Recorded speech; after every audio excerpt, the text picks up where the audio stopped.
我叫凌云，穿越了。好消息，人还活着；坏消息，我一个名校化学高材生没栽在学业上，反倒死于实验爆炸。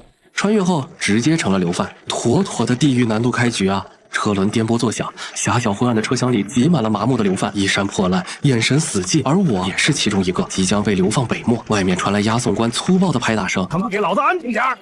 谁再出声，老子现在就把他扔下去喂狼！听着外面的声音，我不动声色地观察着囚车内的情况和手腕上的绳结，企图寻找一线生机，但身边的流犯早已绝望。完了，到了北漠，我们都会死。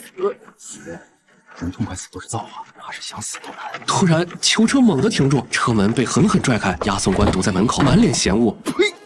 真他娘的臭！到地方了，都滚下来！众人吓得瑟瑟发抖，只有我迎着强光，抬眼冷冷看向他。看什么看，废物！说的就是你！再看老子把你眼珠子挖出来！话音未落，传来一阵喊杀声，是蛮子，蛮子来了！现场瞬间乱成一锅粥，车外蛮族嘶吼，兵刃入肉，战马嘶鸣。车内的我死里逃生，一支箭矢破空而来。靠，蛮子还真没武德，要不是我有主角光环，这回已经嗝屁了。蛮族骑兵真是冲着团灭来的啊！但这混乱，嘿嘿，不就是我翻盘的机会吗？几十名长着凶神恶煞脸的蛮族骑兵挥舞着弯刀，见人就砍，简直就是一群没人性的野兽。但眼下我只能先忍着，混在混乱奔逃的人群里等待时机。跑到一处偏僻地，我瞥见一个年轻的蛮族士兵正背对着我，粗暴地拖拽着一个摔倒的老流犯。我抓住机会，一个箭步冲了上去，勒住他脖子，顶起他背心，抽出他的弯短刀，反手抹喉。这是我穿越后的第一次杀人，非心跳加速，但眼神只剩决绝。没想到动静太大，直接吸引了附近其他的蛮族士兵，他们把我围在了中间。这下麻烦大了，为首的那个百夫长脸上一道狰狞的刀疤，眼神凶得像狼，一看就不好惹。抓活的！我要亲手剥了他的皮！我心里冷笑，想剥我的皮也得看你有没有那个本事。那百夫长拿起手中的巨斧，就朝着我劈了过来，带着凌厉的破风声，千钧一发之际，我身体猛地向侧面倒地，一个敏捷的正负翻滚，前知右行的避开了这致命一刀，挥着手中的短刀，顺势向上一划，精准的划在了百夫长的肩膀。趁他愣神的功夫，我翻身跃上马背，脚下用力一蹬，朝着荒原深处狂奔而去。身后的百夫长气得暴跳如雷。密集的箭矢带着令人心惊的呼啸声划过空气，朝着我的后背急射而来。这荒漠求生的大逃杀游戏现在才正式开始。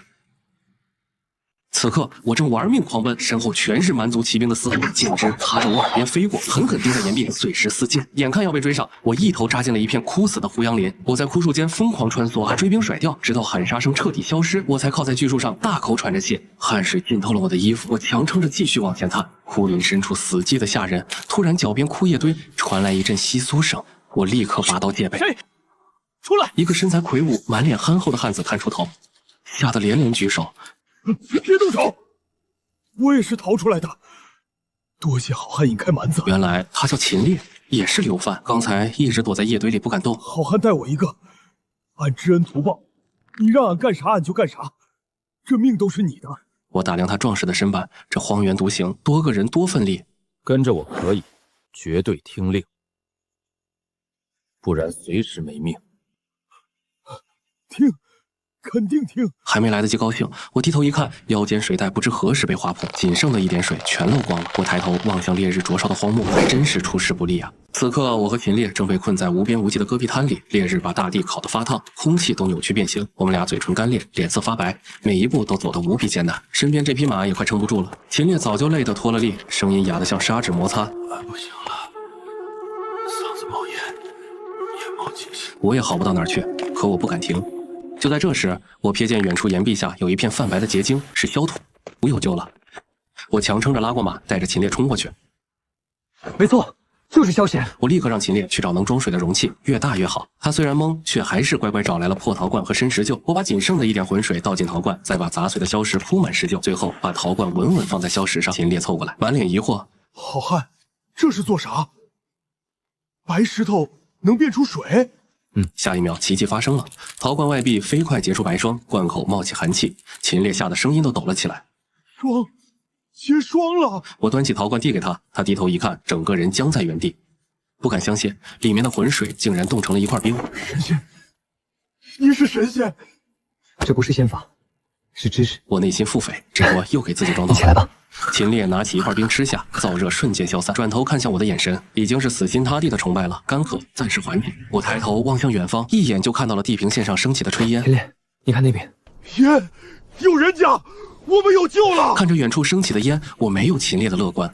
在这荒无人烟的北漠，有人的地方未必是生路。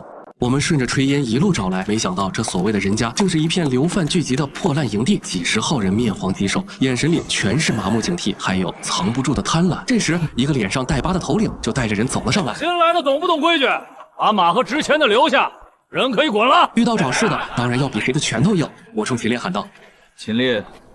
下一秒，秦烈低吼一声，一拳砸在旁边半人高的风化石上，巨石当场崩裂，碎石飞溅，全场瞬间鸦雀无声。那些流犯吓得连连后退，头领脸上的嚣张瞬间僵住。我没再多废话，从行囊里拿出那块还没化完的冰，递到他面前。烈日之下，寒气丝丝冒起，他哆哆嗦嗦接过去，摸着梁子骨的冰，人都吓傻了。展示出实力后，高声道：“我叫凌云，从今天起，这里我说了算。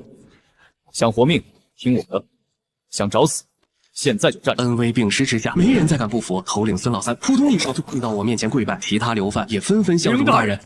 凌大人，刚稳住局面，一个放哨的流犯连滚带爬冲了回来。不好了，是黑风寨的马匪朝这边杀过来了！这远方不匪还真是不让人消停。刚收服这群流犯，新的挑战又到了眼前。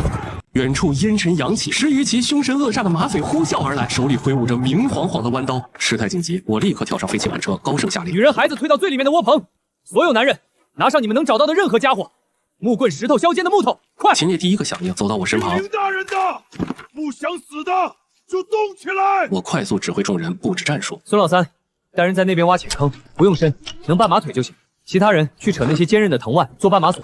秦烈，带几个人把那些大石头搬到路口。马匪越跑越近，对于我们提前设好的埋伏毫无防备。突然骑着马冲在最前的头目被埋好的绊马索绊倒，摔在地上。我看着时机，立刻挥手发出指令：就是现在，打！秦烈一马当先，出木桩横扫而出，直接打飞一名马匪。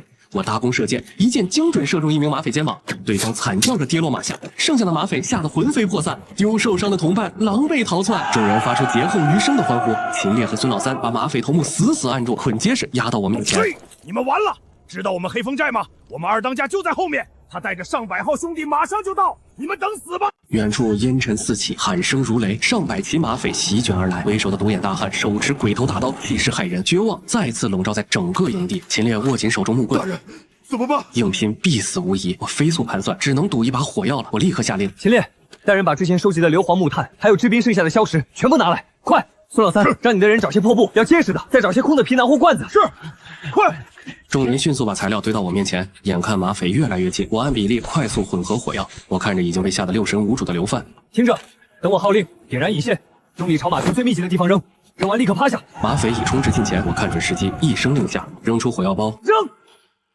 火药爆炸开，浓烟冲天，战马瞬间受惊疯窜，阵型溃散，马匪魂飞魄散。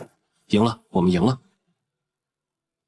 清扫战场后，已到夜晚，我清点着战利品，在匪首行囊中，我翻到一张破旧羊皮纸，展开一看，居然是一张地形图，图中有处红叉，格外醒目，看来十分重要。矿洞。靠着从马匪身上搜出的羊皮地图，我们一路跋涉，终于到了地图标记的位置。我仔细观察地形，发现这是一处地势险要的山谷，谷口狭窄，两侧岩壁陡峭，易守难攻。我看了看地上的土，发现土质尚可。大人，是这儿吗？进去看看。带着一行人进入山谷，有一条蜿蜒的溪流穿谷而过，有水，有平地，这真是个好地方啊！溪流滋养出一片绿洲，阳光洒满整片谷地，非常适合居住。我走上高处陡坡，对着所有人开口：从今天起，这里就是我们的家，我们要在这里活下去，活得像个样子。现在这里将是我们的堡垒，它就叫玄体城。玄体城，凌大人万岁！欢呼声间歇，我立刻给众人分派任务。秦烈，带人警戒谷口，设置障碍。孙老三，安排人手沿溪流搭建临时窝棚，清理出租驻地。得令。其他人分头探查山谷，寻找可用资源和安全隐患。众人领命散开，而我继续带着秦烈几人继续向山谷深处探索。路上岩壁越来越黑，质地也越发坚硬。不多时，我们几人走到了一处不起眼的人工洞口前，碎石和旧矿轨散落在旁，洞内漆黑幽深，冷风带着霉味吹出。就是这里了，地图上标记的矿洞。我凝神细听，深处竟传来微弱而规律的金属声。很明显，这是有人在废弃矿洞深处，不知道这是敌是友。幽暗的矿洞深处，敲击声越来越清晰，我立刻做出决断。秦烈、孙老三，带上家伙，跟我进去，其他人守在洞口，听我信号。我点燃火把，率先弯腰走进矿洞，越往深处，火光越亮，敲打声也越发刺耳。我们躲在一处阴影里，偌大的石窟里竟关押着几十名戴镣铐的矿工。2个监工正挥着皮鞭肆意打骂，监工甲一鞭子抽在老矿工背上。看着这一幕，我心中怒火顿生。正好2个监工相距较远，可以速战速决。我给秦烈、孙老三打出手势，3人同时发怒。秦烈一拳砸晕壮汉监工，我与孙老三迅速制服另一人。各位别怕，我们是来救你们的，外面只有我们的人，你们自由了。我看向依然惊恐不敢置信的一群矿工们，继续解释：我们是北漠的流犯。占了这山谷安身。我用钥匙打开镣铐，矿工们泣不成声。我们终于自由了。我扶起一名老矿工，开口询问：“老人家，你们在这里做什么？这是什么矿？”这是黑铁石。原来这是铁矿，而且是上好的金铁矿。那些矿工被逼着没日没夜的开采冶炼，要打造神兵。我拿起一块分量十足、质地绝佳，有了这铁矿，玄铁城便有了立足根基。可下一秒，一个老工匠突然抓住我：“恩人，快走！看守我们的是鬼面。那些戴鬼面具的怪物，他们不是人，刀枪不入。他们快回来了！”话音未落，矿洞外突然响起一声尖锐的嘶叫，所有矿工害怕的跑起来。鬼面，是鬼面！看到众人惊慌，我立刻下令：所有矿工躲进冶炼区，别出声。秦烈、孙老三，你们跟我来。下令后，我带人摸到洞口观察。只见3名身形魁梧的鬼面人疾驰而来，戴青面獠牙面具，速度和杀气远超常人。我心中快速判断，这帮人异于常人，只能智取。我一喊撒，你就把地上那几袋石龟全力扔向洞口，其他人备好弓箭石块，等他们乱了再动手。转眼3个鬼面人冲到洞口，正要闯入，我低喝一声：“用力扔！”秦烈举起石灰袋，用力扔向鬼面人，石灰瞬间笼罩洞口。鬼面人被迷了双眼，痛苦嘶吼。在鬼面人被迷住双眼时，我们一拥而上，将其围攻，将鬼面人打个措手不及，很快落于下风。战斗落幕，我用刀尖挑开鬼面面具，只见对方脸色青灰，脖颈处赫然印着一枚诡异飞鸟刺青。盯着图案，我心头巨震，穿越前的古文，原主记忆里的军旗印记瞬间重合。这是前朝赤羽军的标记，他们竟是被药物改造的前朝残兵。事情远比我想象的更加凶险复杂。我神色凝重地看着飞鸟刺青，恩人，这些鬼面兵凶残无比，而且他们背后肯定还有人。这次跑了一个，后患无穷啊！我望着堆积的铁矿与冶炼炉，所以我们更要抓紧时间。鲁师傅，你是行家，我们现在有能力炼出好钢吗？鲁大昌拿起矿石细看，遗憾地说：“矿石上好精铁矿，可土法炼铁杂质多，韧性差。做农具还行，打造神兵利器难。”我扫视炉膛鼓风设备，瞬间想到古法灌钢术，当即让鲁大成按我的方法改造炉具，加大进风口。我用木炭在地上画图，讲解生铁熟铁配比。控火渗钢，反复锻打的诀窍，鲁大成越听眼睛越亮。妙啊，恩人，这法子简直鬼斧神工！若是能成，炼出的钢必定坚韧无比。众人立刻动工改炉试炼，如果失败，就复盘调整配比火候，2次开炉，炉火熊熊，铁水沸腾。钢坯出炉，锻打淬火打磨，一柄寒光凛冽的钢刀就此成型。鲁大成挥刀劈下铁甲，铁甲瞬间被刺破，刀刃完好无损。百炼金刚，恩人，你真是神人啊！好刀，真是好刀！秦烈接过钢刀，挥舞一番，兴奋不已。往后几日，冶炼炉日夜不息，大批制式钢刀长矛陆续成型。我把第一批金刚装备配发给青壮护卫队，换上改制皮甲，列队而立，也有精锐风范。好，这才有点样子。从今天起，你们就是玄残城的基石。话音刚落，放哨流犯连滚带爬奔来。大人，不好了！北边来了好多蛮子，黑压压一片，起码几百骑，正朝着山谷杀过来了。玄铁城谷口外，黑压压的蛮族骑兵如潮水般涌来，大地都在震动。头戴狼头骨盔的蛮族酋长策马向前，嚣张喊话：“交出粮食，跪地投降，可免一死。”面对敌军嚣张的喊话，我冷静接过强弓，拉箭拉满，射出一气呵成，狼头大旗轰然落地，蛮兵瞬间愣住。林大人万岁！秦烈带头激动狂吼，酋长气得脸色铁青，风一般咆哮。全军进攻！蛮族骑兵冲着我方快速奔来，眼看又要进入我方防线区域，战斗一触即发。我站在高处指挥，弓箭手就位，长矛队守住栅栏缺口。蛮兵前赴后继，很快冲到栅栏前。见识下新武器的厉害！秦烈挥斧上前，战况进入肥热化阶段。这样守下去不是办法。谷口大门在蛮族士兵疯狂撞击下剧烈摇晃，路线四处飞溅，随时都有崩裂的危险。我站在放线后方高处，沉着观察战局，当即高声下令：弓箭手压制撞门蛮兵，滚木组准备。护卫队弓箭手立刻集火，对准撞门的蛮兵。接连有人中箭倒地，可蛮兵依旧前赴后继。我方士兵将粗壮的滚木推下，撞得蛮兵惨叫连连，暂时缓解了大门的压力。蛮族暂时后撤，我方众人抓紧加固防线，重整阵型。本以为可以休息片刻，没想到蛮族改变战略，推着工程车从另一城门而来。大人快看，那是什么？看着远处的庞然大物，我立刻下令让士兵射击。箭射不穿，滚木也没有。工程车越来越近，眼看就要狠狠撞上城门，我当机立断，沉声下令用火准备火攻。攻。工程车越来越近，眼看就要到城下，守军人心惶惶，慌乱四起。不用，滚木也拦不住，怎么办？我快速扫过战场，转向城墙角落的几个陶罐，那是炼制火药剩下的材料。眼看别无退路，只能赌一把。我快速下达命令，带人把那几个陶罐搬来。孙老三，找破布浸上火油，快！听到命令，二人立刻行动。都跟我来，动作麻利点儿。秦烈抱来陶罐，孙老三领着护卫赶紧把破布浸入火油。我动作飞快，将黑火药分装陶罐，插上浸油布条，当场做出简易燃烧火瓶。这时工程车已逼近门前不足50步，蛮兵随时都会撞门而入。秦烈，瞄准车顶，用力扔。秦烈举起陶罐，奋力直刺，陶罐划过半空，精准砸在工程车上，一声巨响，火光冲天，整架工程车被烈火吞噬，推车蛮兵被烈焰灼伤，惨叫着四散奔逃。后方的蛮族大军见此情景，瞬间懵了，城内守军爆发出震天欢呼。蛮族酋长调转马头，率先逃窜。本就胆寒的蛮兵彻底没了战意，丢盔弃甲，一窝蜂向北仓皇溃逃。我知道斩草不除根，春风吹又生，所以当即下令道：护卫队听令，随我出城追击。城门打开，我一马当先，率领着铁骑冲出城，全力追赶满族溃兵。秦烈怒吼冲锋，如一把尖刀插入敌阵，阻止溃兵聚拢。我亲率主力从右翼包抄，骑兵们配合默契，不恋战，以驱赶为主，逐一分散他们阵雨。本就吓破胆的蛮兵彻底崩溃，纷纷丢下武器，跪地投降。蛮族酋长想趁乱逃跑，我早已锁定目标，张弓搭箭，嗖的一声，一箭将对方战马射倒，酋长被狠狠摔在地。秦烈上前一把将他拎起，压到我面前。这蛮酋抓到了。酋长望着我，满眼恐惧。回到临时营地，我看着酋长冷声问道：说吧，为何突然大举进攻我城？是你们占了水源地盘。不说实话，看来你是不想活了。秦烈，大人要拖出去吗？饶命！我说，全说。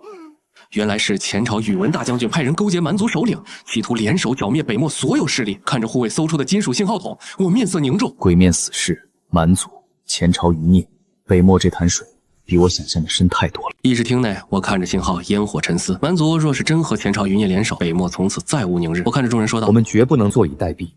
敌人想扫平北漠所有反抗势力，那我们就主动出手，把所有力量拧成一股绳。联合？我们能和谁联合？北漠这片土地上还有不少和我们一样的流犯营地，还有常年被蛮族欺压的弱小部落，他们都想活下去，都是可以联手的同道。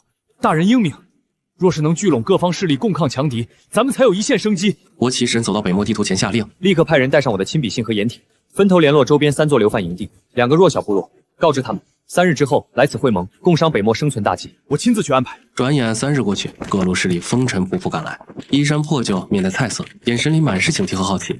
我带着众人来到谷内，整齐的防御工事，忙碌的铁匠，还有百姓脸上安稳的气色，各路代表内心满是震动。这里果然和其他营地不一样。会盟设在谷中空地，长条石桌居中，我端坐主位，各方代表分列两侧。前朝宇文将军勾结蛮族，要清除北漠所有不愿臣服的势力，凭我们又该如何抵挡？各自为战，我们就是待宰羔羊，唯有抱团联手才有活路。今日我提议结盟，结盟后互不侵犯，互通商贸，一方有难8方支援。可就在会盟仪式刚落幕，众人士气高涨之时，一名哨兵快步狂奔闯入会场。报，谷外来了一队官兵，为首自称宇文大将军麾下先锋，带着招安圣旨，要盟主出谷接旨。尔等何人主事？上前听旨。在下凌云，玄铁联盟盟主。因为朝廷官兵的到来，玄铁城中的气氛紧绷到极点。赵德柱看我站着没有下跪，厉声质问：既知本官身份，为何不跪接圣旨？想抗旨吗？秦烈当场怒目圆睁，被我拦下。北漠天高皇帝远，我等只求活命，只讲道理，不习跪拜之礼。有旨意，不妨直说。赵德柱脸色一沉，当众宣读圣旨：封凌云为抚远校尉，立刻解散联盟，便入宇文麾下戴罪立功。若敢不从，大军将即日抵达。话毕，众人顿时人心惶惶。不如先随我入谷暂住，咱们再从长计议。我假意邀请，设下宴席。识时务者为俊杰，归顺宇文大将军，保你前程无忧。赵德柱一副施舍姿态，劝我归顺。我没有正面回应，示意孙老三端来泥水、明矾、毫冠与硝石，我放入明矾搅拌，浑浊泥水慢慢沉淀，变得清澈透亮。不过是些江湖戏法，不足为奇。我无视他的嘲讽，紧接着取陶罐加水，放入硝石，片刻间灌壁凝霜，清水结冰。这真是仙家手段！你究竟是人是妖？非仙非妖，只是通晓天地常理罢了。赵德柱冷汗直冒，傲气全无，语气瞬间软了。灵盟主果然非常人。今日天色已晚，先行告退。说完后，带着随从匆匆离去。夜深人静，赵德柱一名亲兵偷偷溜到僻静处，拿出信鸽，绑好密信，打算传报给宇文大将军。不料暗哨早已埋伏多时，大王骤然落下，当场把人格一并拿下。密信内容竟然是想联合鬼面精锐，里应外合，剿灭玄铁城。深夜议事厅中，我拿着那封截获的密信，嘴角却勾起冷笑，将信纸拍在桌上。果然不出所料，他们想里应外合。狗官，我这就去宰了他！慢，现在动手会打草惊蛇。他们想里应外合，我们就将计就计。我低声吩咐二人审讯送信亲兵，逼问出约定细节，随后迅速布置好埋伏，就等敌人自投罗网。深夜一片寂静，空中发出信号，这是我们发出的诱敌信号。很快，200多名黑衣鬼面军现身。当他们进入谷口，我厉声下令放落石，射箭。刹那间，巨石木头轰然滚落，堵住前后出口，鬼面军瞬间大乱。黑衣头目惊骇嘶吼：“中计了，有埋伏，快撤！”待鬼面军反应过来想逃时，秦烈率领精锐冲下高坡，不到1炷香，敌军被全数拿下。次日，我手拿密信站在教场上。昨夜我们粉碎了一场偷袭，策划者就是这位前来招安的赵先锋官，这就是证据。赵德柱浑身颤抖，疯狂辩解：“你血口喷人，那是伪造的。”当看到我们抓住的人证后，自知阴谋败露，赵德柱彻底疯狂，歇斯底里狂笑：“凌云，你赢了又怎样？我叔父是大将军赵元朗，手握10万精兵，你杀了我，他必踏平玄铁城。”因为赵德柱的一番话，教场上瞬间一片死寂。将士们，乡亲们，昨日一战，我们粉碎了敌人的阴谋。我们不是任人宰割的羔羊，我们有能力保卫自己的家园。台下瞬间爆发出震天欢呼，我抬手示意安静，继续说道：“胜利属于每一位浴血奋战的兄弟，伤亡者有抚恤，立功者论功行赏。从今日起，正式建军，设战营、将作营、屯田营，各司其职，共卫家园。”政令一出，军民振奋，眼中充满希望。这日，我与秦烈正在谷口巡查，一名哨兵飞奔来报：“报，盟主，谷外一人求见，自称魏昭，前来投奔。”我快速回到会客厅，召见魏昭。魏昭一身风尘，却身姿挺拔，眼神锐利，快速上前来抱拳行礼。在下魏昭，原前朝镇北军镇威校尉，久闻盟主以流犯之身于北漠创此基业，魏某不才，特来相投，愿效犬马之劳。大人，小心有诈！魏校尉曾是朝廷军官，为何流落至此？又为何投我这草寇？我因不肯与赵元朗同流合污，反被他构陷流放。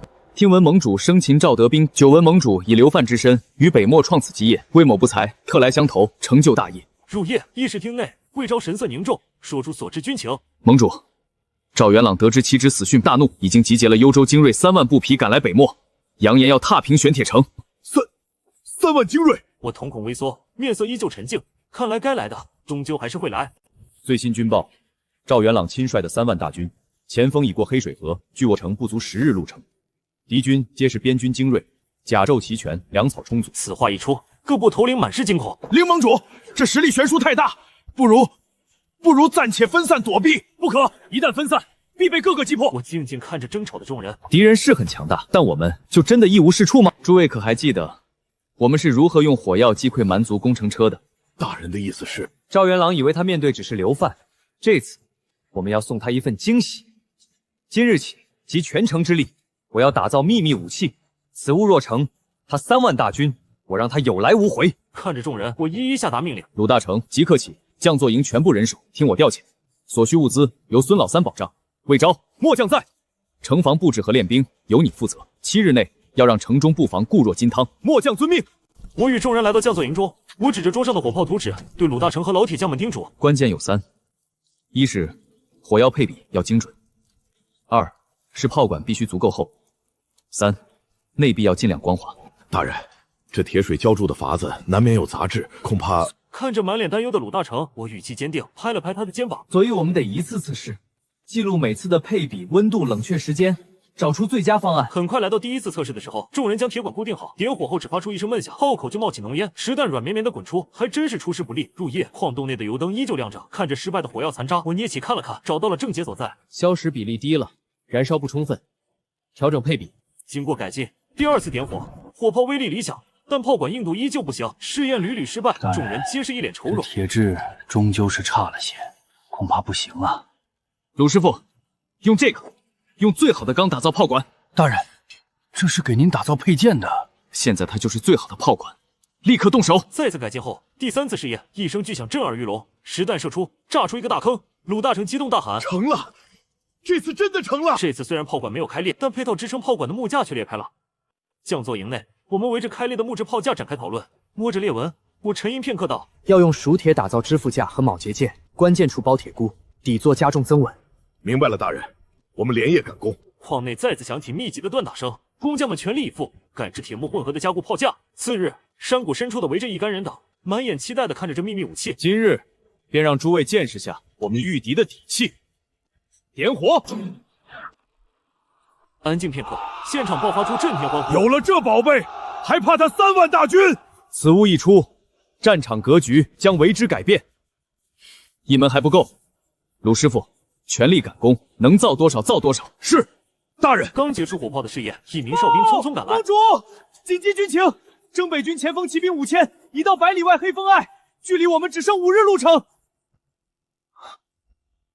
降座营内炉火不息，整日都是打铁声。工匠们分工明确，调制火药，分装药包，锻打炮管，打造铁弹、霰弹与加固炮架。我拿起刚铸好的铁弹，仔细查验。弹丸必须尽可能圆滑，大小一致，这关系到射程和精度。不合格的回炉重造。鲁大成指着一排炮管说道：“大人，又成了2门，照这个速度，5天之内凑齐10门有望。”时间紧迫，质量是第一位，宁可慢一点，也绝不能有次品上战场。转眼来到教场，10门火炮整齐排列，每门火炮都配有3名兵士，各司其职。魏昭望着崭新的炮队，低声提议：“盟主，此军械前所过有，战术亦需革新。末将建议将此炮队单独编成一营，专司远程破敌，正合我意。此营便命名为神机营。鲁大成在，你暂领神机营器械官，负责火炮维护和弹药供应。遵命。”我走到神机营将士面前，鼓舞道：“告诉我有没有信心？”有。就在这时，山谷口突然响起急促的马蹄声，一名探马策马狂奔冲入教场，神情慌乱至极。报！盟主，大事不好！征北军主力到了，连营数10里，已经把咱们围起来了。立刻带着众人快步登上教场高台，放眼远眺，只见山谷四周、山脊之上，军营营帐密密麻麻，把玄铁城围得如同铁桶一般。来得好快！呸！来得正好。我静静凝视远方连绵不绝的敌军连营，神色冷冽如寒铁。终于来了，传令全军按预定计划各就各位，准备迎敌。玄铁城谷口的气氛紧张，士兵们紧握兵器，目光死死锁着谷外。后方兵阵地上，10门黝黑的火炮一字排开，只待一声令下，我身着轻甲，站在炮兵阵地中央，手里握着自制的简易测距尺和量角器，冷静地观察着谷外的每一处地形。魏昭神色严峻，而秦烈则按捺不住焦躁。他娘的，围而不攻，这赵元朗搞什么鬼名堂？他在等我们自己先乱，他在等最佳的攻击时机，也在消磨我们的士气。传令下去，轮流休息，保持体力。神机营各炮位，最后检查弹药。我走到每一门火炮前，亲自微调炮口的俯仰角，还用石灰在炮尾前的地面上划出了清晰的瞄准标线。1号炮，目标谷口300步，霰弹准备。1号炮明白。5号炮，目标左侧山脊疑似指挥点，实时弹。5号炮明白。中军大旗下，身着华丽山纹甲、威严的中年将领，就是征北大将军赵元朗。他冷眼看着我们寂静的谷口。我军已准备就绪。不急，本帅要先给他们一个机会，一个体面结束的机会。赵元朗骑马来到阵前，本帅乃天子亲封征北大将军赵元朗，尔等聚众作乱，对抗天兵，罪不容诛，献给尔等最后一个机会。这恐怖的威胁在群山间反复回荡，一些新兵脸上瞬间露出了恐惧的神色。北守凌云，出来答话。若开门献降，止住首恶；如若不然，3声过后，拒不受降。大军破城，鸡犬不留，寸草不生。瞬间现场一片死寂，只剩下这令人窒息的倒计时。对于赵元朗的倒数声，我置若罔闻，缓缓举起了右手。2。在持续的倒数声中，我方将士纷纷握紧兵器，准备冲锋。赵元朗嘴唇微动，眼看就要喊出那决定生死的3个字。我高举的右手猛地挥下，神机营1号至10号炮开火。早已蓄势待发的炮手们几乎在同一瞬间将手中的火把凑近了炮尾的引信。下一秒，10声巨响几乎汇成一声撕裂天地的雷鸣，大地剧烈震颤。征北军密集的阵型瞬间变成了人间修罗场，前排的士兵像被无形的巨镰扫过。赵元朗的坐骑也被这从未听闻的恐怖巨响吓得失控，直接从马背上摔了下来，重重砸在地上，脸上鲜血顺着脸颊直流。赵元朗挣扎着站起，极度惊恐地看着那一排威力巨大的火炮。那究竟是何物？妖法，雷公助贼！我冰冷的声音再次响起。第2轮目标：敌军中军齐阵。硝烟弥漫的战场上，征北军前锋早已彻底崩溃，士兵们丢盔弃甲，互相践踏，溃不成军。将领们的呵斥声早已被漫天的尖叫和哀嚎淹没，毫无用处。我身着戎装，一马当先冲出谷口，身后跟着玄铁城的将士们。兄弟们，杀！为死去的弟兄报仇！混乱中，我早已锁定了那个最显眼的目标——赵元朗。他在亲兵的拼死保护下，向中军方向逃窜，早已没了往日的威严。擒贼先擒王，抓住赵元朗！魏昭带领精锐冲破乱军，直扑赵元朗。赵元朗面色惨白，知道大势已去，最终被魏昭生擒活捉。战场的硝烟渐渐散去，我们将赵元朗押解回城。赵元朗虽沦为俘虏，却仍强装镇定。我坐在主位之上，目光如刀。秦烈和魏昭分立在我两侧，气场凛冽。勾结蛮族，清除北漠异己，你不说我也能猜到，是为了拥兵自重，还是另有所谋？比如那个龙椅上摇摇欲坠的昏君。成王败寇，休想从本帅口中套话。皇帝昏聩，你这大将军恐怕早就不是朝廷的了吧？是想学乱世枭雄割据一方，还是有更进一步的野心？我趁热打铁，继续施压，彻底击溃了他的心理防线。他双腿一软，瘫坐在地。这天下马上就要大乱了，我只不过是想为自己谋一条活路。他看着我，眼神复杂有不甘，有敬佩，还有一丝绝望。败于你手，我认，但这乱世洪流非一人可挡。今日你胜了我，明日还会有更强的敌人。我沉默了片刻，转身走到窗边，望着远方苍茫的天地，心中满是沉重。心底的声音在回荡：果然，真正的风暴才刚刚开始。夜幕降临，玄铁城的中央广场上，篝火熊熊燃烧，广场上摆满了简陋却丰盛的食物和酒水，居民们高声谈笑。秦烈酒意上涌，端着酒碗站起身，高声喊道：这一仗咱们能赢，靠的是凌大人。没有凌大人，咱们早就死在北漠了。俺就是知道，跟着凌大人有肉吃，有活路，能赢。魏昭随即跟着起身，神色郑重，拱手说道：秦烈兄弟说的不错，然赵元朗虽败，天下动荡已成，魏某斗胆谏言，请凌盟主顺应天命人心，正式称王，以安民心，以图大业。军中战士和各路头领也纷纷高声附和：请凌大人称王，请凌大人称王。我缓缓站起身，望着群情激昂的众人，心中澎湃。诸位厚爱，凌云愧不敢当。然乱世已至，欲保境安民，进而匡扶天下，确需名分，需制度。今日我凌云便亲从众议。我站上高台，看着众人宣布：即日起，玄铁城更名铁印城，立国铁印。我等不再是流藩草寇，而是铁印国之民。我等将以此为起点，终结乱世，开创一片朗朗乾坤。顿时欢呼声震彻夜空。铁印国，铁印国！听着激昂的喊声，我拔出剑，直指苍穹。我凌云在此立誓，必带领铁印国荡平奸邪，还天下太平。铁制立国，当有新气象。今日颁布第一批新政，与民更始。其一，农耕为本，推行均田令，鼓励兴修水利，推广新式农具，分田地，还免赋税，王上圣明。其二，设立铁印军，按工授田，伤残阵亡者皆发抚恤。其三，鼓励工商，按劳获酬。新政推行后，铁印城一派欣欣向荣，四方流民纷纷赶来，城池也一天天扩大，一切都在往好的方向发展。但这来之不易的安稳，被探子带回的南方消息打破。报！分天军3日前攻破前朝旧都永昌，首领张皇登基称王，国号大业，传帖天下，扬言扫平群雄，一统天下。听闻消息，众人皆是一惊。张狂骁勇善战，却性情暴虐，如今占据旧都，已成大患。哼，咱有铁印军和火炮，怕什么？传令，加派探子紧盯大研动向，特别是永昌城。议事厅内气氛凝重，传令官躬身禀报张狂的檄文。王上，此檄文已传遍郊县，言辞极为恶毒。那狗屁天王到底说了什么？秦烈怒不可遏，魏昭拿起抄本，沉声念出：北漠逆贼凌云，本为流犯，窃号称王，实为国贼，天下共讨。张狂这是抢大义名分，为北伐造势。他想当天下共主，就得先把我打成反派。我们就任由他泼脏水。立刻起草铁印讨逆行辕。第一，痛斥朝政积弊，第二，揭露焚天军的暴行。第三，昭告铁印均田安民的新政。臣即刻去办。很快，铁印檄文传遍四方，百姓看后义愤填膺。魏昭了解后，赶紧禀报王上，檄文已广传天下。据报，张狂大怒，已调集主力北上进驻赤水河南岸重镇临河城，意图明显。来得正好，直接决战。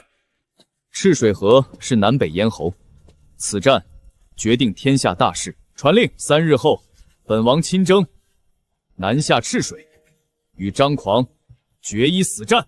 我望向南方，心中战意如潮。乱世枭雄，终须一战定鼎。赤水河就是你的葬身之地，更是我铁印问鼎天下的起点。赤水河两岸隔空对峙，北岸铁印军整齐列队，将士气势如虹。军阵后方排布着神机营火炮静静。我一身戎装立于军中观察对岸敌情。魏昭分析道：我军虽人数偏少，却个个精锐，更有神机火炮为王牌，未战已占先机。与此同时，赤水河南岸的焚天军营寨虽然密密麻麻一望无际，却军容散乱，喧闹嘈杂，毫无士气可言。看着整齐排列的铁印军，不少人私下议论：对面阵型也太过齐整了。听说他们有打雷喷火的神器，连征北军都全军覆没。焚天军派出一名使者，乘坐着一艘小船驶来。使者神态傲慢无礼：你便是凌云，我家天王有口谕给你。秦烈怒目圆睁，厉声呵斥：放肆！见了我家王上还不跪拜！我家天王念你平定北魔九宫，识时务，便率部渡河归降，封你为安乐公，一世富贵。若顽抗到底，100万大军踏平北岸，届时玉石俱焚，悔之莫及。哦，安乐公，回去告诉张狂，他的好意本王心领了，让他备好颈上人头，本王不日便去取来。滚吧！使者被我气得拂袖而去，看来这场仗是非打不可了。也好，就在这赤水河，让他彻底认清自己的分量。赤水河两岸战云密布，焚天军猛将屠刚手持双斧对着北岸狂吼：北岸缩头乌龟，听着，俺是焚天军先锋屠刚，谁敢过河与我一战？凌云小儿，你敢吗？云逸，你敢出战斩此狂徒，扬我军威吗？赵云逸抱拳拱手：末将愿往，定不辱命。王上，他还是个娃娃。秦烈担忧道：屠刚凶名在外啊！我摆手示意：此人有勇无谋，你以巧破例，速战速决。赵云逸手提亮银长枪，翻身上马，策马奔下河滩。屠刚见此不禁大笑起来：哈哈哈哈哈哈！凌云手下当真无人可用了吗？竟派个娃娃前来送死！说完，策马上前。赵云逸提起银枪，率先刺向屠刚手腕。屠刚惊怒，连忙防守进攻，却全被赵云逸轻巧闪避。连续进攻无果后，屠刚开始心浮气躁。赵云逸看在眼里，待屠刚门户大开时，银枪一拨一挑，精准刺入屠刚咽喉。铁印军爆发出震天欢呼：废物，都是废物！弓箭手准备放箭，全军突击，踏平北岸！刹那间，南岸箭雨如飞蝗，遮天蔽日射向北岸，战鼓震天轰鸣，无数焚天军士兵如潮水般涌向河滩，渡河冲锋。轰轰烈烈的赤水大战就此提前引爆。赤水大战全面爆发，河面之上，焚天军派出数十艘战船，水陆并进，强行渡河。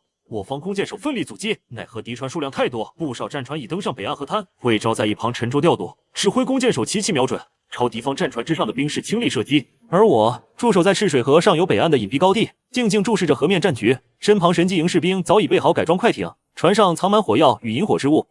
时机到了，点火，放船！神机营将士将满载火药的快艇推入河中，火船顺着湍急水流，直奔敌军密集船队冲去。焚天军水兵远远望见，瞬间吓得惊慌嘶吼：快躲开！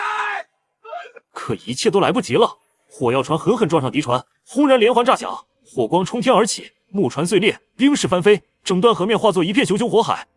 南岸之上，焚天血军张狂望着河中惨状，气得目眦欲裂，满脸狰狞。我要你偿命，跟我上！张狂亲自登舟，数十精锐死士紧随，数艘小舟借着江面浓烟掩护，避开火海主流，悄无声息直冲我主帅船而来。北岸我正指挥全军扩大战果，一名护卫眼尖，陡然惊呼：皇上，有敌船趁乱靠近，那是张狂的旗帜！我转头望去，只见张狂立在船头。来呀，你看老子怕不怕你？要么你死，要么我亡！张狂乘着小舟撞上我的主帅大船，紧接着怒吼一声，腾空跳上甲板。一众黑衣死士紧随其后，铁印亲卫见状，与死士在甲板上殊死缠斗。张狂在接连劈翻2名亲卫后，举起大刀向我劈了过来。我拔出剑，从容应对，噔的一声，刀剑相撞，火光四溅，震得我虎口发麻，连退半步，暗自心惊其蛮力之大。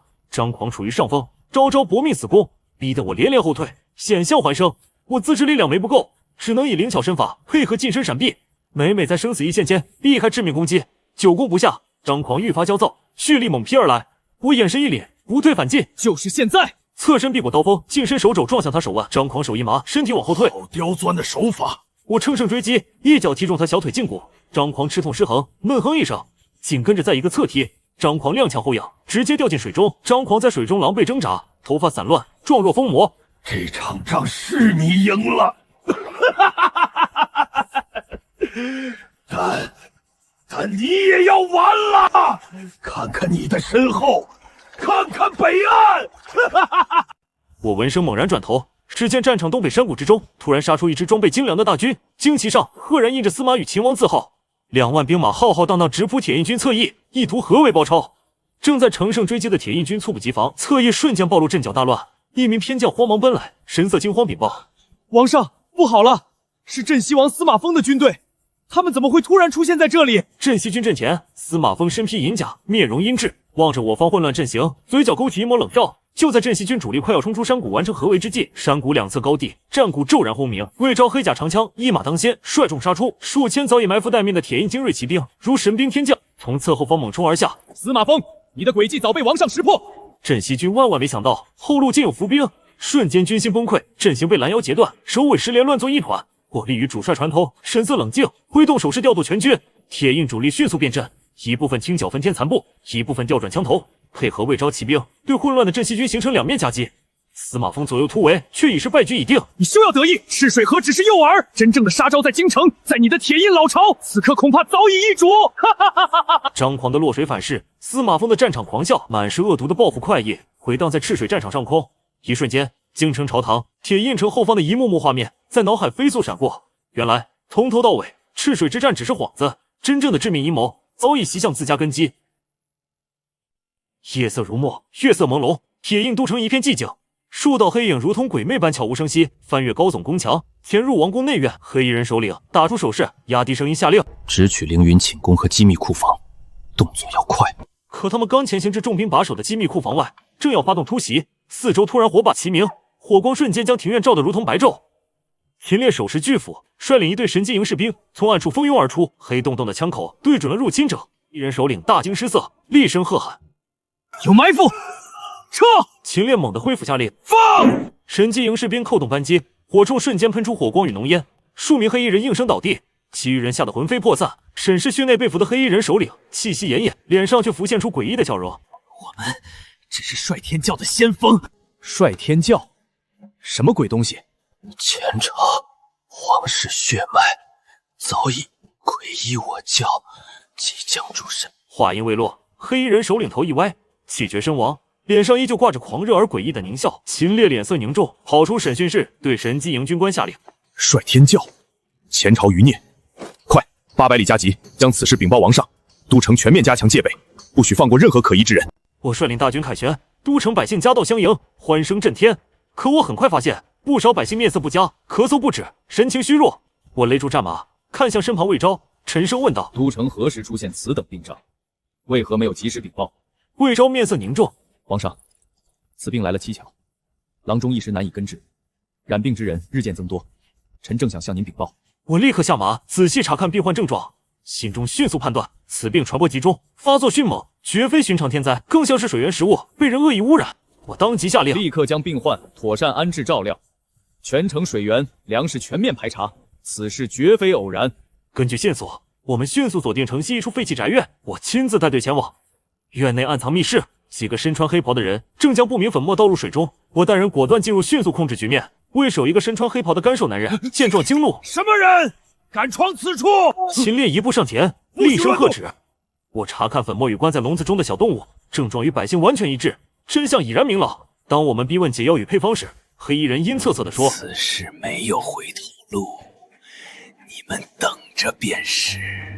我不再多言，命人彻底搜查，在密室中查获了大量纸包与遍布全城的投放点地图。干瘦男人被押走时仍疯狂叫嚣：你回我此处又如何？只要我们还有人在，很快便会卷土重来，你们等着吧！狂笑声中，我面色沉静如水。一场针对铁翼、针对百姓的阴谋才刚刚浮出水面。夜深人静，王宫寝殿烛火摇曳，我正独坐灯下审视疆域地图，数道黑影闯入，直取我性命。我立刻拔剑反击，来者武功高强，缠斗间刺伤了数名侍卫，随后悄然消失于无形。江湖手段，必须用江湖规矩来应对。次日议事厅内，各路正道武林领袖齐聚一堂。我讲明率天教的恶行，直言大军难剿诡秘高手。此等隐秘势力行踪诡秘，非大军所能轻易清剿。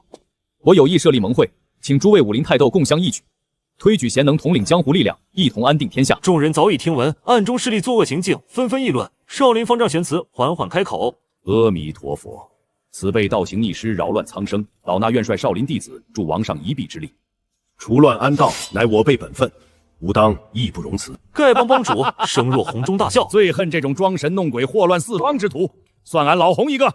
众人目光齐聚在我身上，玄慈说道：“盟主之位，非灵王上莫属。王上心怀天下，文武兼备，兼有朝廷大义，方能统领各方。”全场齐声附和。盟主。夜幕降临，王宫密室之内，我与玄慈方丈独处密谈。对方首领修为已是顶峰，寻常刀兵武学皆难以制衡。我眉头紧锁，问道：“大师，可知有何应对之法？”唯有至阳至正的传世神兵，可克制这类异类武学。千年前天外玄铁铸就的龙渊神剑专破鬼道，只是早已失传。传闻藏于极北藏剑渊绝地之中，此去路途艰险，绝地九死一生，却是眼下唯一的希望。我抬眼望向远方，眼神坚定无比，纵然是万丈深渊，也要闯上一闯。极北之地冰封万里，巨大的裂谷子还原横亘眼前，谷口紫雾缭绕。我带着魏昭、秦烈和几名精锐侍卫，裹着厚皮裘，顶着凛冽风雪，天南抵达渊口边缘。这鬼地方鸟不拉屎，那什么圣剑，真藏在这种死地？魏昭俯身细看石刻纹路，古籍记载与星象地势完全吻合，入口就在此地，只是处处暗藏玄机，务必小心行事。踏入洞口后，众人纷纷褪去厚重裘皮，洞内幽深曲折，地面遍地枯骨。行至前方，陡然出现3条岔路。我蹲下身细观地面痕迹，感应气流流动。中路有风，含淡淡金属锈味，地面还有陈旧拖拽痕迹。走中间，没走几步，突然触发了机关，两侧石壁箭雨激射而出。魏昭挥剑飞速格挡，秦烈横斧护住周身。一名侍卫躲闪不及，被弩箭划伤手臂。我立刻示意众人贴紧石壁，用兵器探路，躲避掉途中多数机关。途经断崖，只剩残破石柱可以落脚。我测算距离步伐，率先越过，带领众人依次安稳落地。行至钟乳石洞厅，头顶冰锥不断坠落。我观察落石规律与落点，找准间隙，带队快步冲出险壁，一路深入洞窟尽头，豁然开朗，竟是一座巨大天然石窟。石窟中央高台之上，一柄长剑静静伫立，剑身修长深邃，泛着紫光，寒气凛冽。我独自缓步踏上高台，深吸一口气，伸手握住剑柄，刹那间剑身微微震颤，低鸣嗡响，寒意渐渐收敛，似是已然认主。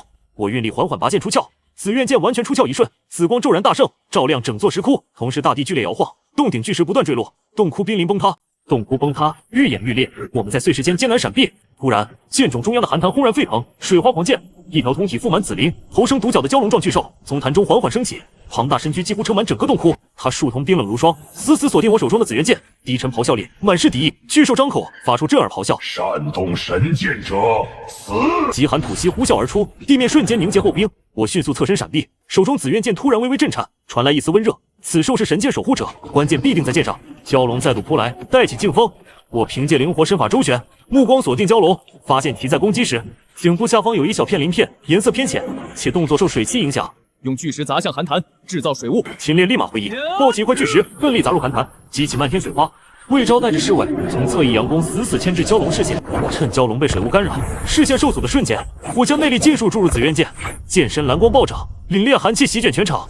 蛟龙感受到更清纯的寒气，动作骤然一滞，发出困惑的低吼。巨大的瞳孔凝视着我，又缓缓看向我手中的紫渊剑，眼中敌意渐渐褪去。随后，庞大的身躯沉入寒潭，洞窟的摇晃瞬间停止。我们顺利逃出紫还渊，重见天日。手中紫渊剑在阳光下熠熠生辉，突然微微震颤，剑尖自动偏向西南方向，持续散发着微光。这剑在为我们指引方向，西南方向正是率天教总坛可能隐匿的西南群山。看来是时候和率天教做个了断了。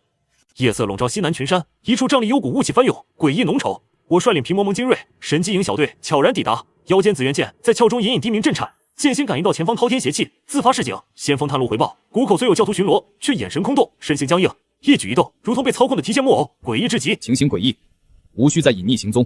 神机营直接轰开谷门，精锐紧随炮火，全力突进。炮火撕裂夜幕，邪异谷门瞬间被炸得粉碎。我手握紫渊剑，纵身杀入战团，电光所持邪气尽数溃散。魏昭长枪纵横，秦烈巨斧横扫，一众武林高手如虎入羊群，硬生生在傀儡中劈出一条血路。大军一路向山谷深处强攻，众人一路血战，终于攻入绿天教最核心的大殿。大殿尽头，一道高大身影背身而立，身着暗紫长袍，长发披散，周身弥漫着令人窒息的恐怖压迫感。片刻后，率天教主幽冥子缓缓转身：“你们来了，比本座预想的还要快上几分。来的正好，既然来了，就统统留下吧，用你们的毕生修为助本座神功大成，倒省得本座再费心四处寻觅了。”幽暗大殿之内，幽冥子缓缓转身，周身翻涌着黑色邪焰。他随手一挥，一道漆黑气浪席卷而来，气浪过处，地面凝结出诡异黑冰。秦烈怒喝一声，抡起巨斧迎面硬劈。装神弄鬼，吃俺一斧！巨斧撞上黑气巨浪，轰然爆响，秦烈当场被震得连连后退，虎口崩裂，鲜血直流。魏昭沉声提醒：“好强的邪功，大家千万小心！”幽冥子身形如鬼魅，转瞬到一名武林高手身前，一掌径直穿透其胸膛，高手瞬间被吸干精气。我眼神一敛，抽出紫渊剑：“你的对手是我。”说完冲上前与幽冥子激战，紫渊剑光凛然如虹，邪功黑气蒸云翻涌，每一次碰撞都震得大殿风鸣摇晃，碎石簌簌坠落。缠斗之间，我敏锐捕捉到他的破绽在心口处。就在他招式进出，胸口空门大开时，我将内力尽数灌注圣剑，直刺他心口要害。幽冥子惊觉中计，却已来不及躲闪，刺入心口的瞬间，幽冥子身体剧颤，发出凄厉惨叫，漆黑眼眸短暂恢复清明，眼底只剩难以置信与滔天怨毒。他低头望着胸口圣剑，忽然疯狂大笑：“凌云，你赢了，但这只是开始。”话音未落，他肉身急速干瘪腐朽，顷刻化作漫天飞灰，可一团浓的化不开的墨色黑雾从飞灰中冲天而出，凝聚成一张扭曲狰狞的人脸，传出他残留的元神怨毒之声。神已与这大地龙脉相连，你们毁我圣教，我便让这天下龙脉浸染污秽，拉着世间为吾陪葬。黑雾一晃，猛地钻入地底，遁走无踪。整座大殿地动山摇，梁柱崩裂，兵临彻底崩塌。魏昭急忙快步冲上，急声大喊：“皇上，快走！皇上，地脉异动，幽冥子的诅咒应验了，龙脉正在被污染，必须立刻撤离。这鬼地方要塌了，快走！”不能走，龙脉若被彻底污染，地气逆转，山河崩塌，整个中原都将沦为炼狱。我必须阻止他。皇上，你要做什么？人力怎能与天地之力抗衡啊？紫元剑乃至阳正气所铸，或许能拼死一搏，守护苍生，是我们的责任。话音未落，我纵身跃入最大的地裂，魏昭、秦烈紧随我身后，一同踏入险境。地底深处，一条璀璨龙脉蜿蜒流淌，可此刻却被漆黑邪气缠绕，浑浊不堪。龙脉核心处，幽冥子的元神黑雾正疯狂释放邪力，是要彻底玷污龙脉根基。我手持紫渊剑，依然冲向龙脉核心。紫渊剑光芒暴涨，形成一道纯净护罩。魏昭、秦烈在身后奋力抵挡坠落的碎石和滋生的魔影。终于，我冲到龙脉核心前，将全身内力尽数注入紫渊剑。我大喝一声：“以迷雾之念，引天地正气，尽死！”紫渊剑入脉的刹那，我咬紧牙关。当最后一丝邪气被彻底净化，龙脉恢复平静，我终于力竭，向后倒去。皇上，大人，您醒醒，您醒醒啊！不知过了多久，我缓缓睁开双眼，映入眼帘的是熟悉的寝宫。皇上，您醒了，苍生得救，山河无恙。皇上万岁！万岁！万万岁！我支撑着坐起身，望着眼前这群追随我出生入死、同甘共苦的兄弟臣子，心中百感交集。我深知这一败早已超越君臣礼数，是他们由衷的拥戴，亦是天下苍生对太平盛世的期许。皇上，率天教覆灭，龙脉得以净化，天下归心。然国不可一日无君。臣等斗胆恳请王上顺应天命，登基称帝，以安社稷，以定民心。臣等恳请王上登基称帝。诸位请起。凌云起于微末，全赖诸位同心辅佐，才有今日局面。可称帝之事关乎国体，非同小可。况且天下初定，百废待兴，此事还需从长计议。没有您，俺们早死在北漠荒滩了。没有您，这天下还不知要乱多久，百姓要被妖人祸害多少。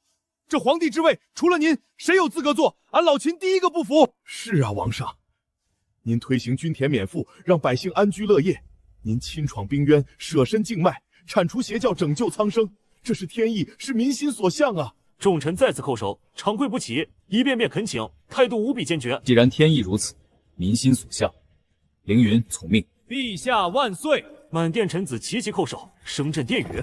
陛下万岁！万岁！万万岁！我身着龙袍，转身面向群臣，虽面色仍有倦容，但目光已然恢复往日锐利，周身自带帝王威仪，不怒自威。登基大典加紧筹备，王宫广场旌旗林立，仪仗整齐，一派喜庆肃穆之气。突然，一名士兵狂奔进来800里加急，西域军强！让开！我要见陛下。殿内，我刚刚完成登基初步仪程，正与群臣商议大典细节。殿外的喧哗骤然打断了欢庆的氛围。陛下，不好了！西域36国突然组成联军，号称50万之众，已然攻破我西北平壤落霞关，正朝京城杀来。这句话如同晴天霹雳，瞬间击碎了殿内所有的欢庆气氛。满朝文武脸色骤变，有震惊，有担忧，更有期盼。期盼他们刚刚登基的新帝能再次力挽狂澜。陛下，给我10万精兵，我定杀他个片甲不留。陛下，联军号称50万，来势极猛，而且选在登基之日发难，背后一定有蹊跷。陛下，京城空虚，大军一旦远征，恐怕会生出内乱啊！我端坐龙椅，指尖轻敲扶手，目光凌厉如风，随即缓缓起身，语气平静：朕初登帝位，便有宵小来犯，此战不为开疆，只为立威。今日若退，他日诸国皆视朕软弱，江山再无宁日。传朕旨意，登基大典，仪式边境，朕要亲率3军应战西域联军。陛下，万金之躯，万万不可轻涉险地。险地，朕从北漠杀出来，大小100余战，何曾怕过危险？此战朕意已决。王宫广场庆典进撤，转为肃杀军阵。我身披龙纹战袍，立于高台之上。朕凌云，承天命顺民心，今日登基为帝，但国土不容践踏，三军听令，随朕出征。万岁！万岁！万岁！出征！出征！大军星夜兼程，抵达西北前线，与西域联军遥遥对峙。我下令扎营，准备明日决战。傍晚，一齐从西域联军大营方向奔来，手持白旗，高喊：西域联军使者求见大铁印皇帝陛下。外臣参见陛下。我大军陈兵于此，实为祝贺陛下登基，绝无犯境之意，皆是误会，愿与陛下和谈。使者双手奉上一份华丽的国书，秦烈魏昭面面相觑，眉头紧锁，满心疑惑。我端坐马上，面无表情，深邃的目光静静看着这名使者。陛下，外臣代西域36国联军请罪，我军受奸人蒙蔽，贸然犯境，冒犯天威，罪该万死。今奉上国书奇珍，祈请陛下宽恕，我军愿即刻退兵，永失臣服，岁岁来朝。秦烈等人满脸诧异，只有魏昭目光锐利，静静审视着这名使者。受何人蒙蔽？是前朝余孽率天教妖人，他们谎称陛下欲扫平西域，我等为求自保，才出此下策。如今妖教覆灭，真相大白，我等追悔莫及。既是受蒙蔽，知错能改，善莫大焉。朕可以接受你们的倾向。使者瞬间如蒙大赦，连连叩首。我继而沉声下令：然空口无凭，传朕旨意，3月之后，于西域楼兰故地召开万国大会，西域36国君主必须亲至，与朕共商边境和睦、通商互利之新秩序。届时再行定夺。外臣谨遵陛下圣意，定将旨意传达各国君主。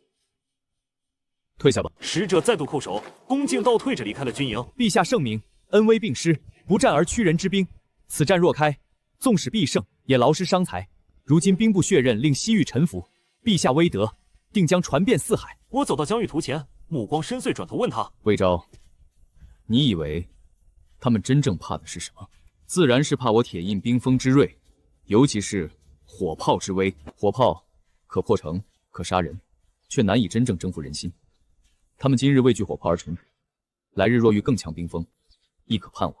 陛下的意思是，真正的征服不快兵戈轰鸣，而在四方归心。万国大会便是开端，朕立的是秩序，而非威慑，传的是王道，而非恐惧，让他们深知归附之力远胜对抗，方为江山永保之基。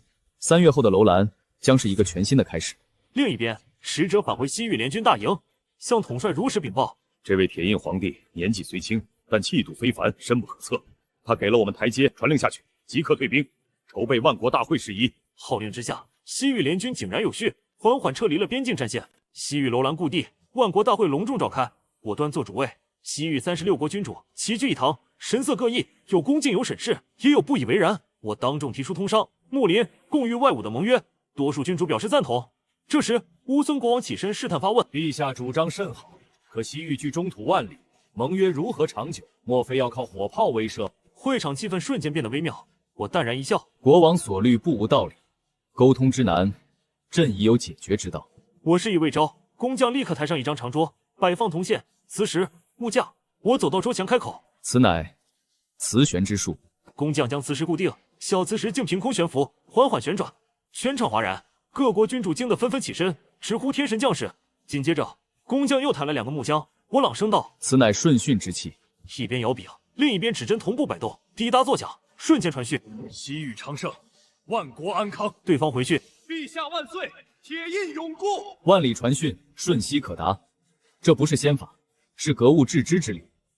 朕愿与诸国共享，修路通商，万里如咫尺。陛下真乃天人，吾等愿永世追随，谨遵盟约。万国朝拜气氛正盛，一名传令兵匆匆找到魏昭，魏昭神色骤变，快步至我身旁，低声禀报：“陛下，江南旧贵族余孽勾结豪强，以清君侧为名叛乱，以攻占数县。”大会照常结束，即刻准备回乱。皇宫议事殿内气氛凝重肃穆，我端坐龙椅，御案铺开江南地形图，几座县城被诛杀标记，兵部官员躬身急报：“陛下，江南急报，南城旧贵族周氏王氏勾结地方豪强，打着清君侧复旧制的旗号煽捣乱民，以攻占临水、复生3县，叛军5000余人，气焰嚣张。陛下，给俺3万精兵，半月之内定将这些安杂泼民碾为齑粉。”陛下，叛军虽是乌合之众，但江南乃是天下财富重地，大军围剿必伤及民生，动摇新政根基。而且此事背后恐怕另有隐情。说得不错，区区献计之急，何须大动干戈？平乱当用重线，更要精准直击要害。传朕旨意，命影刃小队即刻南下，授其临机专断之权，动用信鸽网络，确保情报畅通。目标只有一个：肃擒贼首。7日之内，朕要看到结果。影刃出动，陛下圣明，这正是最佳选择。影刃，那是啥来头？数支信鸽飞向江南，5名影刃高手悄无声息离开京城。江南临水县衙内，判首周奎正在饮酒作乐，影刃小队悄然潜入，趁其不备，瞬间制服拿下。另一边，王恒毫无防备时，影刃混入送菜队伍，席间突然出手发将其生擒，失去首领的叛军群龙无首，很快被当地官军平定，整场评判干净利落，仅仅6日便尘埃落定。启禀陛下，任务完成，贼首周奎、王翰已擒押回京，秘密收监，江南叛乱尽数平定。审了吗？周奎受刑招供，此次叛乱不仅有旧部勾结，朝堂亦有人暗中通风报信，私调物资。对方行事隐秘，从不现身，只以密道传递指令钱财，但其心腹无意间透露，此事疑似牵扯工部李尚书府。李阁老，他乃是3朝元老，陛下登基后还委以重任，怎会牵涉其中？暗中彻查，未有确凿证据前，不可打草惊蛇。朕倒要好好看一看，这金銮朝堂之上，究竟还藏着多少心怀不轨的魑魅魍魉？金銮大殿庄严肃穆，我高坐龙椅之上，满朝文武分列2班，躬身肃立。文官前列工部尚书赵一器，看似神色平静，实则内心慌乱。启奏陛下，今年漕运疏通已毕，各码头修缮亦已完成80%，可保秋粮北运无虞。我静静盯着他，沉默不语。大殿瞬间寂静无声。赵爱卿辛苦了，工部事务繁杂，关乎国计声明，更需清正廉洁。近日朕听闻，有地方官吏擅自挪用工程钱款，徇私谋利，以致河堤失修溃损，百姓流离失所。这般祸乱历史之人，实乃朝堂隐患。赵一器身躯猛地一颤，心头大惊。我目光扫过百官，当众宣告：吏治不清，国本必摇。朕决议即日颁布肃贪令，于督察院新设廉政司，专查百官贪渎，不论品级高低，有案必查，有贪必肃，举报属实者重赏，贪墨枉法者严惩不贷。望诸位爱卿洁身自好，莫要自误。赵一器脊背发凉，冷汗浸透内衫，几乎站立不稳。夜幕降临，赵一器回府，屏退众人，启动机关，书架缓缓移开，露出隐秘密室。炉火昏暗中，坐着一位不疑男子，面容苍白，眼神阴鸷，正是本该死于战乱的前朝皇子宇文明。殿下，大事不妙！今日朝会凌云突然颁布肃贪令，设立廉政司，分明矛头直对我等。他怕是已经有所察觉了。哼，慌什么？他若有实据，朝堂之上便捧直接拿你下狱，不过是敲山震虎罢了。可廉政司一旦设立，我等行事必将束手束脚。江南之事败露，周奎、王翰落入他手，万一没有万一，成大事者岂能畏首畏尾？凌云此举正说明他根基未稳，内心忌惮，这正是我们反击的机会。殿下有何良策？他在明，我们在暗，正好借廉政司之机，把我们的人安插进去，或者找几个替死鬼，演绎出大义灭亲的好戏给他看，让他自以为得计。这铁印的江山，他凌云坐不稳，这天下终究会回到我宇文氏手中。朝堂刚定肃贪之规，暗处逆党已然暗中布局，一场朝堂权谋暗战彻底拉开帷幕。月色朦胧，赵府四周死寂，魏昭身披玄甲，目光冷冽地注视着大门，身后引刃队员与禁军屏息凝神，只待一声令下。要点都控制住了，将军放心，所有出口均已封锁，连狗洞都有人盯着，只等信号。密室内，赵仪气面焦急说道：“凌云突然设立廉政司，又加强京城巡查，风声太紧，我们是否暂避锋芒？”宇文明冷哼：“往哪里避？如今已是箭在弦上，凌云不死，你我永无宁日。别忘了，我们在京城地下埋的那些礼物，足够送他和他的铁印国上天。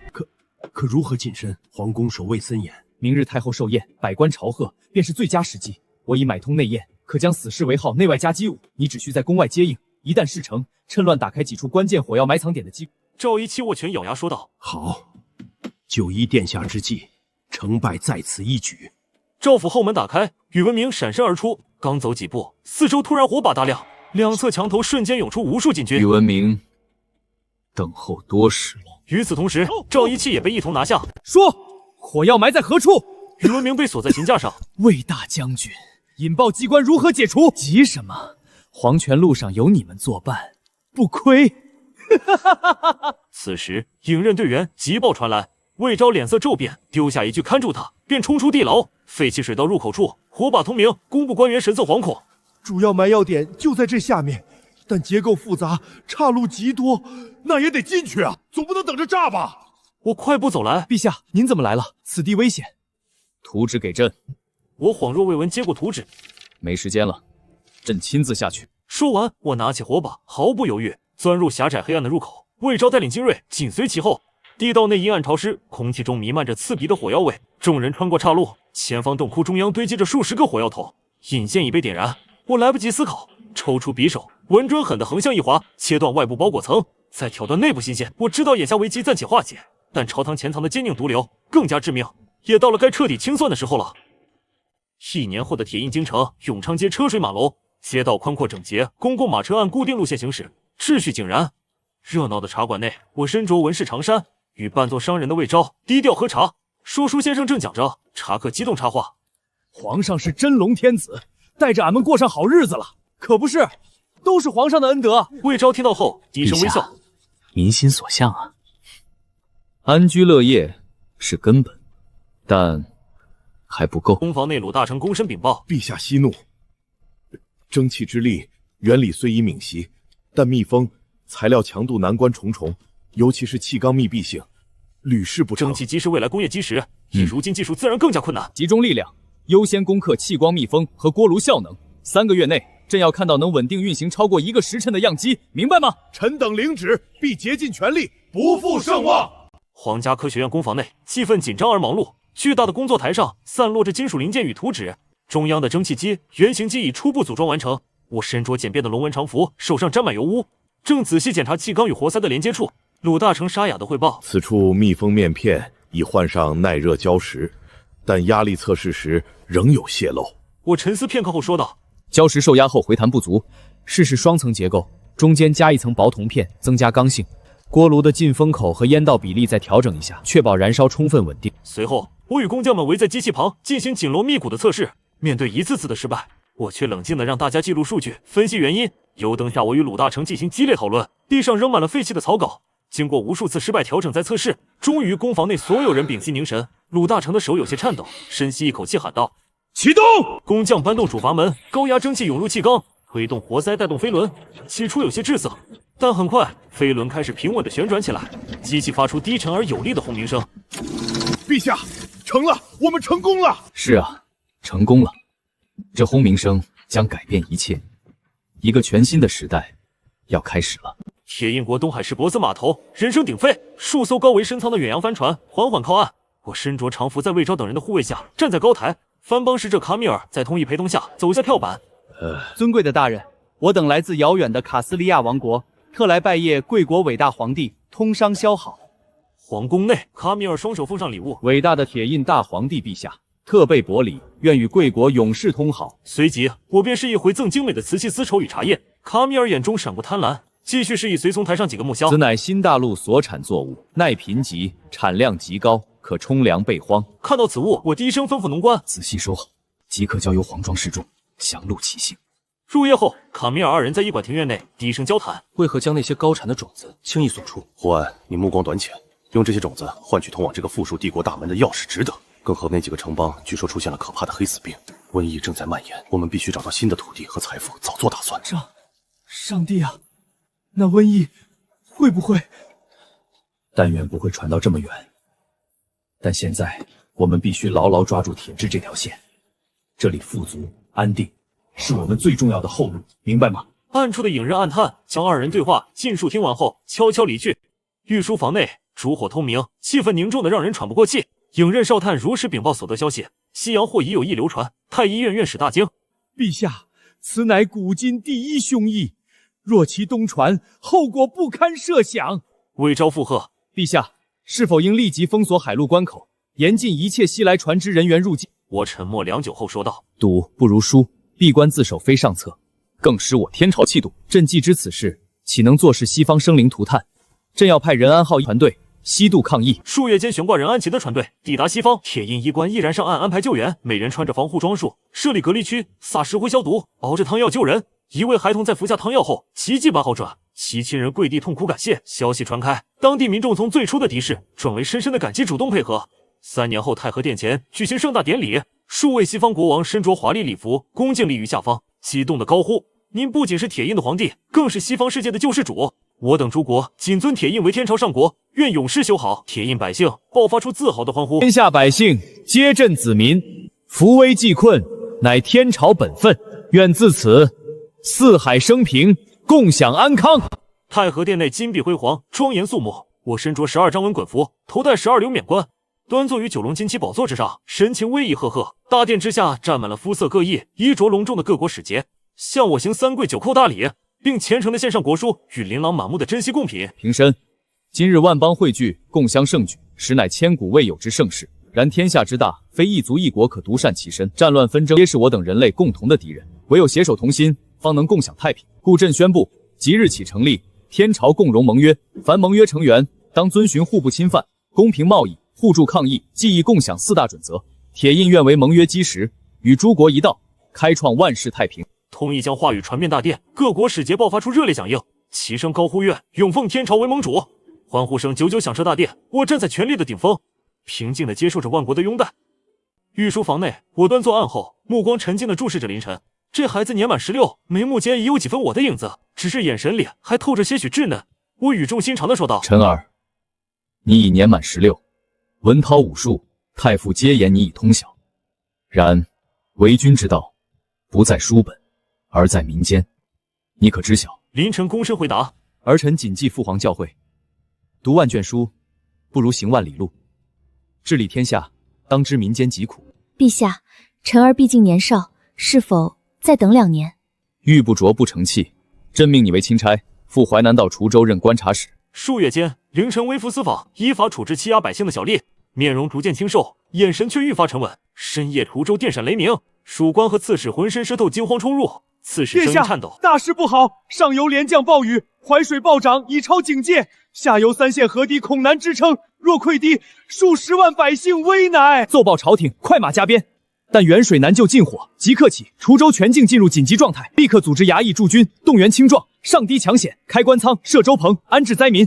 备马，本王要亲临河堤。殿下，万万不可，堤上危险，百姓在堤上，我岂能安坐堂中？走！